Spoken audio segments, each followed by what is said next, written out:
Bonjour à tous, aujourd'hui on va se poser une question assez fondamentale. Comment une économie fait-elle pour bâtir sa prospérité future? La réponse, en fait, elle tient en un seul mot, l'investissement. Alors voilà la question. Comment une économie construit son avenir? Soyons clairs, ça ne se fait pas d'un coup de baguette magique, hein. C'est le résultat de tout un processus de construction, de renforcement, de préparation. Allez, on va décortiquer ça ensemble. Le terme un peu technique, c'est la formation brute de capital fixe, ou FBCF pour les intimes. Mais qu'est-ce que ça veut dire concrètement? Eh bien, ce n'est pas juste dépenser de l'argent, non, c'est bien plus que ça. C'est acquérir les outils, vous voyez, les usines, les machines, la technologie. Bref, tout ce qui va permettre de créer plus de valeur demain. En fait, c'est un véritable pari sur l'avenir. Ok, commençons par le plus évident, l'impact direct. Le premier effet de l'investissement, le plus simple à comprendre, c'est qu'il augmente directement notre capacité à produire. C'est la première onde, si on veut. La mécanique est hyper logique. Tout commence avec la demande. Quand les gens veulent acheter plus de produits, une entreprise doit produire plus. Si ces machines tournent déjà à plein régime, elle n'a pas le choix. Elle doit investir. Investir dans de nouvelles capacités. Et hop, sa production augmente. Et ça, multiplié par des milliers d'entreprises, ça se traduit par de la croissance économique. C'est un cercle vertueux, très direct. Mais attention, cet impact direct n'est que le début.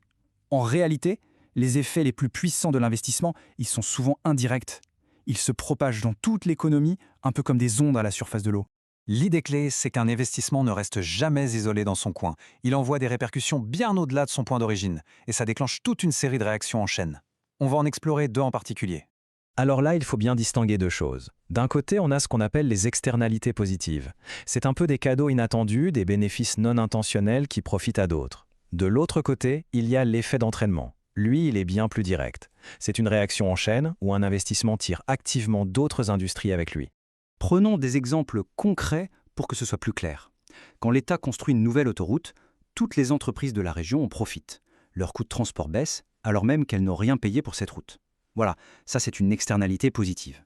C'est la même chose pour la recherche fondamentale. Une découverte financée par le public peut finir par transformer des industries entières.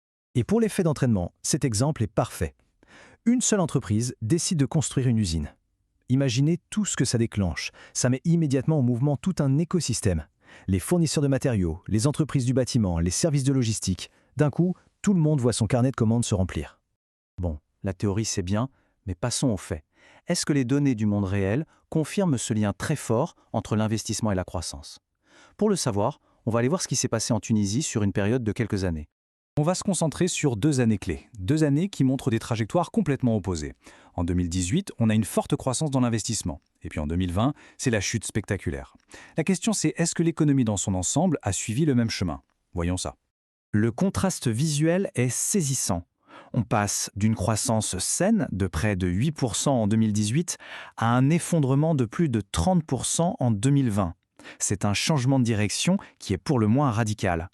Et maintenant, regardez ça. La croissance économique suit quasiment à la perfection la même trajectoire. Une croissance solide de plus de 10% en 2018, qui bascule en récession en 2020. La corrélation, elle saute aux yeux, c'est difficile de l'ignorer. Donc, le point crucial, il est là. Quand l'investissement monte, l'économie suit. Quand l'investissement chute, l'économie suit aussi. Les données tunisiennes nous montrent que l'investissement n'est pas juste un facteur parmi d'autres. Non, il semble bien être l'un des moteurs principaux. Et pour bien mettre les choses en perspective, tenez-vous bien, en 2017, l'investissement, c'était près d'un cinquième de toute l'activité économique tunisienne. C'est une part colossale. On comprend donc beaucoup mieux pourquoi ces variations ont un impact aussi énorme sur l'ensemble de l'économie. Alors, en résumé, ce qu'il faut vraiment retenir de tout ça, c'est simple. D'abord, investir, ce n'est pas juste une dépense, c'est construire la capacité de demain.